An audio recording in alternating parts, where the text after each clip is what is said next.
झालेली असली तरी अंधेरी पश्चिम मधल्या वॉर्ड क्रमांक 67 मध्ये दोन्ही पक्षांनी उमेदवार दिल्यानं मतदारांमध्ये संभ्रम निर्माण झालाय। मनसेने या वॉर्डमधून कुशल धुरी यांना उमेदवारी दिली आहे। ठाकरेंच्या शिवसेनेने या वॉर्डमधून शरद जाधव यांना तिकीट दिले। त्यामुळे वॉर्ड क्रमांक 67 मध्ये ठाकरे बंधूंच्या युतीचा अधिकृत उमेदवार कोण आहे असा प्रश्न आता निर्माण झालाय। आणि त्याच पार्श्वभूमीवर मनसे उमेदवार कुशल धुरी यांनी काय म्हटलंय आपण पाहूया।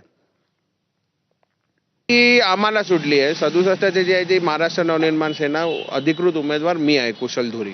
पण मला अशी अपेक्षा आहे की हे बाळासाहेबांचा शिवसैनिक हा आदेश पालन करणारा असतो आणि त्यांनाही सद्बुद्धी येईलच या गोष्टीची आणि त्यांना जे पक्ष त्यांचा जो अधिकृतपणे निर्णय घेईल त्यांच्या बाबतीत तेही त्याचं पालन करतील अशी मला अपेक्षा आहे। आणि मुंबई महापालिका निवडणुकीत काँग्रेसचे जुने जाणते कार्यकर्ते चौथी प्रसाद गुप्ता यांनी बंडखोरी करून वॉर्ड क्रमांक